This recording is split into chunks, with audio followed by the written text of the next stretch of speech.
Assalamualaikum warahmatullahi wabarakatuh, sahabatku semua, saudaraku semua. Jumpa lagi. Mudah-mudahan semuanya selalu sehat, selalu dalam kasih sayang Allah ya. Sehat lahir batin, dompetnya juga sehat ya. Mudah-mudahan sehat semua lah. Amin ya Allah. Jadi kita bagi-bagi cerita lagi nih. Bagi-bagi obrolan ngoceh-ngoceh ya. Mudah-mudahan ada manfaat yang bisa kita petik. Ada sebuah pertanyaan dari saudara kita. Beliau bertanya, Assalamualaikum warahmatullahi wabarakatuh. Saya seringkali mengalami kalau saya berusaha, saya berdoa, Allah itu tidak akan mengabulkan doa saya. Tapi kalau saya sudah pasrah, Allah langsung kabulkan doa saya. Mas Andi, kenapa justru di saat pasrah Allah mengabulkan doa-doa kita? Ya, ini pertanyaan yang ini bukan beliau saja yang bertanya, saya pun bertanya itu. Banyak kita minta sama Allah, belum tentu Allah kabulkan ya kan? Belum tentu Allah kasih. Awal-awalnya ya kita kadang ya menjadi gimana ya? Dimana ke Allah di saat aku butuh kok nggak datang pertolongannya kan? Di saat aku meminta kok nggak datang pemberiannya kan gitu. Kita kadang bertanya-tanya apa yang salah, kenapa Allah nggak kabulkan, kenapa Allah nggak kasih, kenapa Allah pelit, macam-macam lah. Suuzon pula kita sama Allah kan. Jadi sebenarnya disitulah pelajaran Allah hendak memberitahu ya kan. Sebenarnya jawaban sudah ada pada diri kita sendiri. Sering kita minta nggak dapat, tapi ketika nggak minta lagi, nggak ada lagi rasa, malah dapat. Nggak ada lagi keinginan, malah Allah kasih. Ya, di situ Allah hendak membuktikan bahwa Dialah yang maha berkehendak. Kalau Dia sudah maha berkehendak ya mutlak. Bagaimanapun caranya, kalau Allah sudah memberikan, ya ada saja jalannya.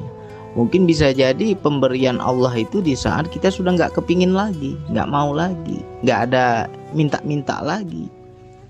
Ya, itu tandanya Allah memberikan di saat yang pas. Itu tandanya Allah memberikan di waktu yang tepat. Makanya jangan kita anggap begitu saja Allah memberikan. Segala sesuatu yang kita dapatkan di dunia ini bisa jadi ya mungkin berapa tahun belakangan kita sudah pernah minta, tapi baru dikasih itu sekarang. Gak begitu kita minta kemarin itu langsung dapat ya. Mengapa bang? Di saat saya butuh, saya ingin, saya kepingin, Allah gak langsung kasih bang. Tapi ketika saya sudah pasrah, Allah kasih syukur, Allah nggak kasih juga syukur, malah Allah kasih bang. Ya, di sini kan kita jadi bingung nih. Nah, disitulah kita harus melihat, kita harus membaca. Terkadang kita meminta itu sama Allah itu bukan ini loh, bukan membutuhkan Allah. Terkadang mengatur Allah. Ya. Banyak kan kita itu minta itu mengatur. Berbeda meminta sama memohon dengan mengharap pertolongan Allah, mengharap pemberian Allah dengan mengatur Allah. Nah, makanya banyak doa-doa kita itu nggak makbul karena di situ kita tidak ada adab. Ya, Allah berikan kesusahan, mintanya senang. Allah berikan kesempitan rezeki, mintanya banyak uang, macam-macam. Nah, di situ kan kadang Allah juga murka. Kamu ku kasih susah, ku kasih sulit, ku kasih sempit, enggak kamu terima kehendakku, kata. Enggak bersyukur engkau, ya kan? Malah kau minta-minta keluar dari kesempitan ini. Ya wajarlah, manusiawi kita minta-minta. Dikasih susah kita minta senang, wajar ya. Tetapi di situ sama Allah jadi kurang ajar. Bagi kita yang nggak paham, kita anggap wajar. Ya, bagi Allah itu kurang ajar. Di situ Allah nggak memberikan. Tapi di saat kita ridho, Allah lebih ridho lagi. Ini hambaku nggak banyak minta-minta. Ini hambaku apa yang ku kasih syukur aja dia. Ya kita nggak usah antara Tuhan dan makhluk lah. Antara kita sama anak kita saja. Berapa banyak anak kita coba? Misalkan anak kita ada 4 orang, ada 5 orang. Itu kan karakter beda-beda. Sifatnya beda-beda. Pembawaannya beda-beda. Mungkin ada sebagian anak itu banyak nuntut, banyak minta. Ini minta, itu minta. Ada juga salah satu di antara anak kita yang gak banyak permintaan, malah kita sayang sama anak itu. Anak itu gak minta apa-apa, malah kita berikan. Ya, gak perlu dia minta-minta, malah kita ada timbul kasihan, sayang.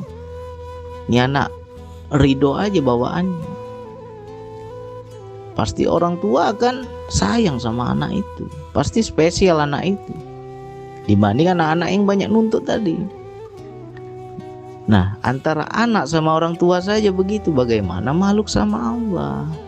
Bagaimana makhluk sama Tuhan? Sudah banyak nikmat Allah yang Allah berikan, gak pernah kita syukuri. Kurang terus, ya kan? Banyak nikmat Allah yang Allah berikan, gak pernah kita nampak itu nikmat. Kita anggap itu azab terus, kita anggap itu susah terus, kita anggap itu jelek terus. Yang kita lihat orang lain, wah orang lain kok senang terus hidupnya, ya kepingin aku seperti dia. Nah, ketika timbul rasa kepingin seperti orang lain, di situ secara tidak langsung, ya, kita itu sudah kufur nikmat. Secara tidak langsung kita sudah menolak kehendak Allah saat ini. Apa kehendak Allah saat ini? Menolak kita. Ya.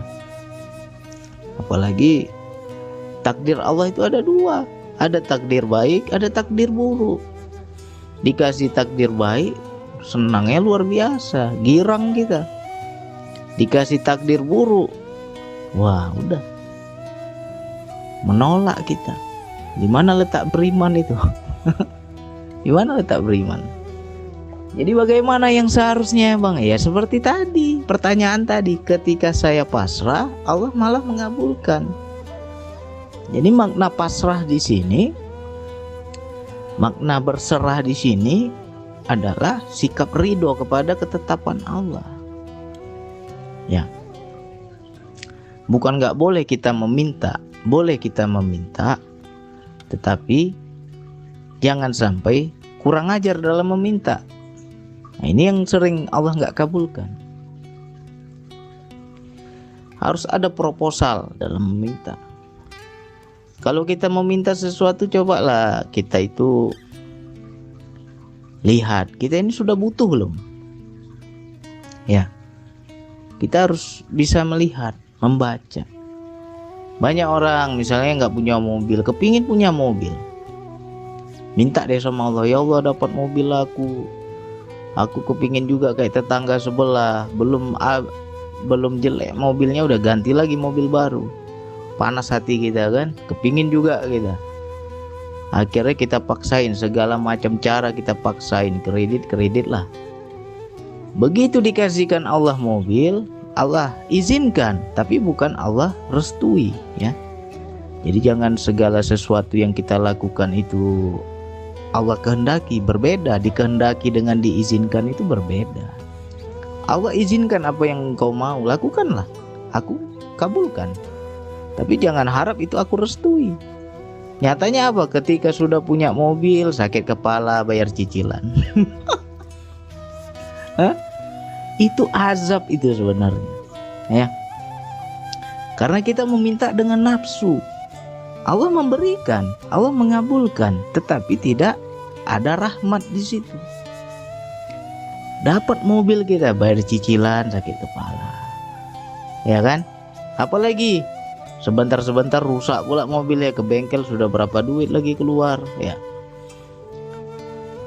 Udah cicilan belum habis, mobilnya rusak-rusak, tiap hari ke bengkel terus. Nah, apa enggak itu azab, itu hukuman itu. Di dunia saja sudah dihukum kita, apalagi di akhirat. Ya. Karena apa? Mengatur Allah. Berbeda meminta sama mengatur. Ketika kita mengatur Allah, Allah murka. Allah memberikan dengan cara yang tidak Allah restui, tidak Allah ridhoi. Tetap diberikannya, tapi bukannya kita bahagia, makin sengsara hidup kita. Ya. Jadi berhati-hatilah dalam permintaan. Sebelum meminta tuh tanya dulu. Kalau apa? Istilahnya pepatah orang dahulu, tepuk dada tanya selera. Ya. Maknanya ya lihat dulu kemampuan kita, apakah kita sudah layak, apakah kita mampu. Kalau nggak mampu jangan dipaksa, jangan kita turuti kali nafsu kita. Ya, seperti lagunya Iwan Fals, keinginan adalah sumber penderitaan. Ya semua tergantung keinginan. Orang yang hidupnya enak, orang yang hidupnya enjoy, orang yang hidupnya susah, kembali kepada keinginannya. Kalau orang nggak banyak keinginan, ya enjoy aja hidupnya. Tapi kalau kita banyak kali keinginan, ingin ini, ingin itu, minta ini, minta itu, sengsara hidup kita, menderita hidup kita. Ya, kembali lagi kepada keinginan. Yang ngerinya kita itu Allah memberikan, Allah mengabulkan, tetapi kita nggak bahagia. Itu yang paling ngeri. Masih beruntunglah aku minta ya Allah, tapi engkau nggak kasih ya Allah. Karena apa? Allah maha tahu, kalau aku kasih kau celaka nanti, kalau aku kasih kau menderita nanti, kalau aku kasih kau susah nanti. Allah maha tahu. Ayatnya kan jelas. Bisa jadi sesuatu yang engkau kehendaki, yang engkau inginkan, yang menurutmu itu baik, padahal itu buruk bagimu. Dan bisa jadi sesuatu yang buruk bagimu, yang kau anggap itu buruk, padahal itu baik bagimu. Allah itu maha tahu. Jadi nggak semuanya keinginan Allah berikan. Ya kembali lagi antara anak sama orang tua. Kita punya anak nih, anak kita masih balita, anak kita masih kecil, anak kita nggak punya pengetahuan. Setiap hari jajan aja dia. Yang manis-manis dia jajan. Asik permen coklat yang dia jajan. Kita sebagai orang tua karena punya pengetahuan, ini anak kalau dibiarin aja makin hancur giginya nanti. Kalau dibiarin aja jajan sembarangan, bisa sakit nanti karena daya tahan tubuhnya belum kuat. Akhirnya kita melarang anak, dan kita tidak memberikan kepada anak apapun yang dia inginkan. Tidak semuanya kita berikan. Ya, tidak semuanya kita berikan. Malah anak nggak minta, kita malah kasih, tapi yang kita kasih yang terbaik. Ya, karena kita maha mengetahui. Lebih tahu kita daripada anak. Kita udah dewasa, anak kita belum ada ilmu. Nah begitu pula kita sama Allah. Apalagi Allah, apa yang nggak tahu dia. Ini si Fulan kalau ku kasih makin hancur ini. Ini si Fulan kalau aku biarkan saja makin jadi dia ini. Akhirnya Allah larang, Allah nggak kasih. Ya, merengek kayak mana pun nggak dikasih juga sama Allah. Karena apa? Itu kebaikan untuk kita. Ya, wilayah yang ayat di Al-Quran tadi itu bagi yang sudah merasakan, pasti akan mengerti, pasti akan paham. Ya, jadi ayat Al-Quran itu apa? Ayat-ayat Allah itu kan ada dua, ayat yang tertulis dan ayat yang tidak tertulis. Ayat yang tertulis di Al-Quran satu, yang tidak tertulis yang mana? Yang kejadian dalam hidup. Itu yang harus kita belajar, itu yang harus kita baca. Ya, ini saya ulang-ulang nih, padahal videonya sudah ada. Udah sering saya jelaskan di video sebelumnya. Nggak apa-apa kita ulang-ulang, ya kan? Lancarnya kaji kan karena diulang. Ada sebuah kisah nih. saudara saya ya, paman saya. Jadi beliau ini sudah agak berumur lah, sudah agak lemah, sudah agak berumur, sudah mulai letih. Tetapi karena faktor ekonomi, faktor kebutuhan memaksanya harus bekerja tiap hari, dan dia di situ mengeluh. Ya, mengeluh dia. Akhirnya setiap dia pulang kerja, dia selalu membanding-bandingkan dengan sahabat-sahabatnya yang seumuran dia, yang dahulunya sama-sama kerja, sama-sama satu perusahaan, satu PT. Rupanya ada yang jadi konsultan, ada yang jadi bos, ada yang memiliki CV sendiri. Pokoknya udah sukses-sukses lah, sudah punya rumah mewah, sudah punya mobil, dan dia belum punya mobil. Hidupnya gitu-gitu aja. Masih juga dia kerja istilahnya serabutan, kadang ada kerja, kadang nggak ada kerja. Akhirnya mengeluh. Ya, setiap pulang kerja apa yang dia keluhkan?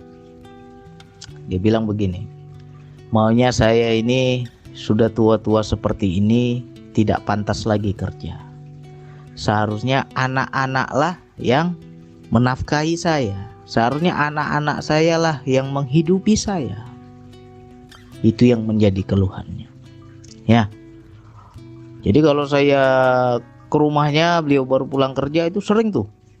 Selalu itu saja yang dia ulang-ulang. Itu udah, kalau saya bilang sudah berpuluh kali dia ngomong itu. Makanya saya sampai hafal itu kalimat-kalimatnya. Ya.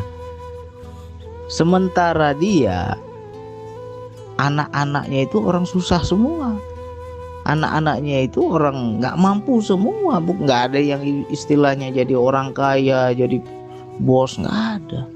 Berbeda sama sahabat-sahabatnya. Sahabat-sahabatnya anaknya jadi pegawai, anaknya wah hebat-hebat lah. Akhirnya apa? Karena sudah berumur dilarang kerja. Papa tak usah kerja lagi, di rumah aja. Pokoknya kebutuhan papa tiap hari, tiap bulan saya penuhi. Nah itu teman-temannya itu, anak-anaknya ngomong begitu. Akhirnya berceritalah temannya ini kepada dia. Di situ dia sakit kepala, membandingkan anaknya nggak bisa seperti itu. Akhirnya apa? Dia setiap hari harus kerja, banting tulang. Ya, mengeluhlah dia. Jadi berjalannya waktu, akhirnya Allah kabulkan apa yang dia ucapkan, apa yang dia inginkan. Tetapi caranya nggak enak. Kenapa? Allah berikan dia sakit stroke. Ketika dia sakit stroke, setengah badannya sudah lumpuh sebelah, dia harus di rumah saja, jalan pun dia istilahnya dia seret-seret, ya kan, udah nggak mampu lagi dia bekerja seperti orang normal. Dan di saat itulah baru Allah naikkan rezeki anaknya. Semua anak-anaknya ibaratnya ya berlebih lah dari sebelumnya. Akhirnya anak-anaknya lah yang menafkahi kehidupannya. Terkabul kan? Dia yang minta. Apa permintaannya? Maunya saya sudah tua-tua, sudah tua begini, tidak kerja lagi. Seharusnya anak-anak lah yang menghidupi saya. Dan Allah kabulkan. Tetapi menderita. Itulah salah satu contoh ayat di Al-Quran tadi. Bisa jadi sesuatu yang engkau inginkan, menurutmu itu baik, padahal itu buruk bagimu. Ya, itu ayat kauniyah. Ayat yang ditulis di Al-Quran, kita terapkan dalam kehidupan. Ada tuh ayat Allah. Akhirnya di rumah saja nggak ngapa-ngapain, anaknya lah yang menghidupinya.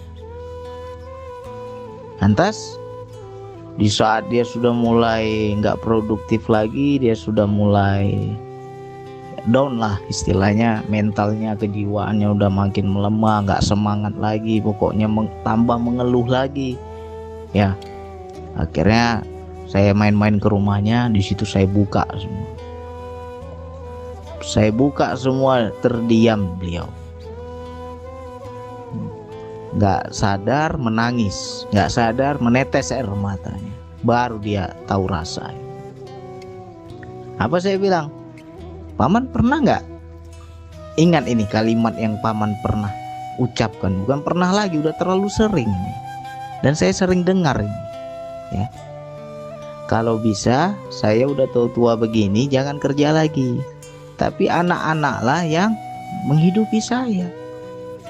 Sekarang Allah kabulkan, kenapa nggak bahagia? Saya bilang, kok tambah ngeluh. Di situ beliau menangis. Ya.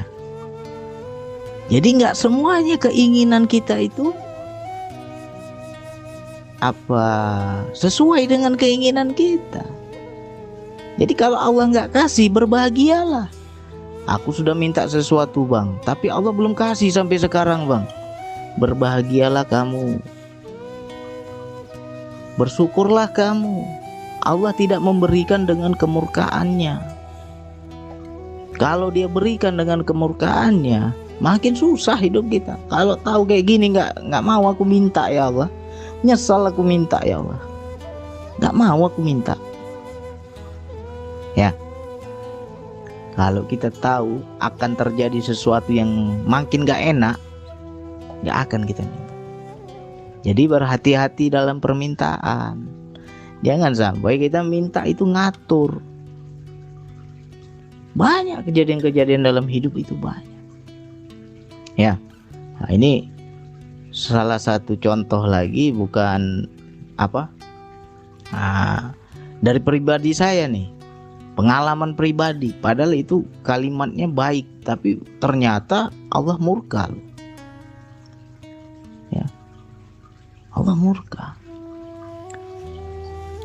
Jadi ayah saya itu sudah sakit.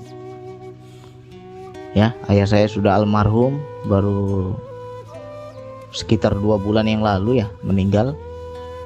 Jadi di masa beliau sakit itu, bawa ke rumah sakit, di situ nafasnya tinggal satu-satu. Saya nggak tega ngelihat nafasnya tinggal satu-satu itu. Lalu saya berdoa kepada Allah, ya Allah, janganlah Engkau cabut nyawa ayahku dengan secara paksa ya Allah. Kasihan dia ya Allah. Cabutlah dengan lembut ya Allah. Ternyata Allah murka. Kenapa bisa murka? Akhirnya nggak jadi ayah saya itu meninggal. Dibikin koma berbulan-bulan. Ya. Akhirnya disitulah ketika kami sudah betul-betul pasrah. Ya Allah, semua kembali kepadamu, semua kembali kepada kehendak-Mu. Aku nggak punya daya lagi ya. Nah, ketika pasrah udah berapa bulan ayah saya tergeletak saja di tempat tidur, baru Allah panggil. Kalau saya tahu permintaan saya itu dicabut pelan-pelan, bakal begitu, saya nggak akan minta, nyesal saya minta. Ya. Ini sering terjadi dalam kehidupan, cuma kita nggak bisa baca, kita nggak paham. Ternyata setelah saya sadari, aku yang minta. Janganlah ya Allah, nggak tega aku lihatnya ya Allah. Jangan sampai dia merasakan kesakitan ya Allah. Ternyata apa yang terjadi? Nggak jadi ya, saya meninggal di rumah sakit itu. Sembuh lagi dia. Normal lagi nafasnya, tapi berbulan-bulan kami rawat di rumah. Nah, itulah permintaan kan? Kau yang minta pelan-pelan katanya. Di situ saya rasanya, aduh, nyesal aku ya Allah. Nah, jadi kita hati-hati nih. Kalau kita mau kaji-kaji di kehidupan, banyak itu segala sesuatu yang kita sesali, yang kita susahkan, permintaan sendiri. Dan ketika Allah kabulkan, makin susah, bukan makin senang. Ya, memang kalau dibilang tentang macam ayah saya, ya ajal di tangan Tuhan, ajal di tangan Allah. Tapi di situ saya mendapat teguran keras. Kau yang minta ini, ya. Padahal kalau seandainya saya nggak minta, bisa jadi di rumah sakit berapa bulan yang lalu sudah meninggal itu. Ya, cuma karena kita nggak tega ngelihatnya, kita berdoa kepada Allah. Tapi malah yang terjadi, malah ya nggak sesuai yang kita harapkan. Ya, banyaklah contoh-contoh di kehidupan. Ada dua kan tadi kan yang sudah saya ceritakan, satu paman saya, satu ayah saya. Nah, bagaimana bagi teman-teman yang lain? Hati-hati dalam permintaan, ya. Jangan sampai kita, ya doa kita baik, minta kita baik, tapi Allah Maha tahu mana yang lebih baik. Jangan maksa sama Allah, jangan mengatur Allah, ya. Luar biasa murkanya Allah kalau Allah itu diatur-atur, ya. Jadi kalau ditanya kenapa ketika saya berusaha, saya berdoa, saya mati-matian kepingin dapat, nggak dapat. Tapi ketika saya nggak ada lagi keinginan, malah di situ dapat. Ya, tanya lagi kepada diri sendiri, apakah kita meminta itu mengatur? Kalau kita mengatur, murka Allah. Nah, jadi kalau nggak dapat ketika kita meminta itu, jangan kita menganggap Allah itu nggak bisa memberikan. Sejatinya Dia Maha tahu apa yang terbaik untuk kita. Kitanya saja yang nggak tahu. Ayatnya sudah jelas itu di Al-Quran. Tinggal bagaimana kita bisa nggak membuktikan ayat tersebut, ya kan? Selama ini yang kita tahu hanya menghafal ayat, menghafal isi Al-Quran. Tapi sudahkah kita menerapkan dalam kehidupan? Sudahkah kita membuktikan dalam kehidupan ayat-ayat Allah itu? Itu yang harus kita belajar. Ya, saya dulu nggak paham ayat itu. Ketika sudah mengalami dalam kehidupan, baru paham. Ya, jadi berbeda ya. Dihafal dengan menyaksikan itu berbeda. Menyaksikan itu sudah mengalami, baru terinstal itu ayat tersebut.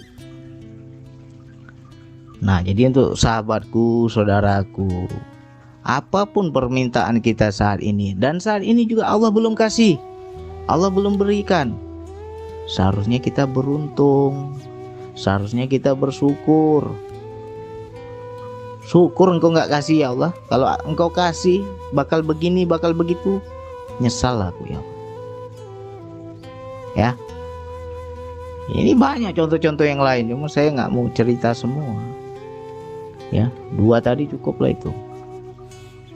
Nah, bagi kawan-kawanku, saudara-saudaraku, banyak-banyak bersyukur, banyak-banyak ridho kepada Allah. Ya, banyak nikmat Allah yang sudah Allah berikan belum kita syukuri. Ini banyak pula nuntut kita hidup ini. Anak kita aja banyak nuntut kita kesel, apalagi Allah. Ya, sudah capek-capek dimasain, giliran dikasih makan, anak kita malah ngoceh pula. Masa ini terus makanannya, nggak ada yang lain? Apa nggak kesel orang tua? Nah, begitu juga Allah itu. Sudah banyak nikmatnya Dia kasih, banyak pula kita minta ini minta itu. Apa nggak murka Allah? Murka Allah. Ya. Nah, ini juga terkait dengan ayat yang lain. Apabila engkau bersyukur, akan kutambahkan nikmatmu. Tapi kalau engkau kufur, sesungguhnya azabku amat pedih. Nah, itulah. Orang minta tapi maksa sama Allah, minta tapi nggak bersyukur, kufur nikmat, akhirnya apa? Azab sama Dia. Ya. Jadi azab sama kita. Makanya kalau kita udah minta nggak bahagia, berarti kau minta itu dengan nafsu. Berarti yang kau minta ini ngatur Allah. Berarti yang kau minta ini nggak bersyukur. Azablah bagi dirimu. Ya. Jadi wilayah ini kita buktikan dalam hidup. Jangan banyak permintaan, jangan banyak keinginan. Ya. Allah memberikan di waktu yang tepat. Allah memberikan di waktu istilahnya kita benar-benar butuh. baru Allah berikan.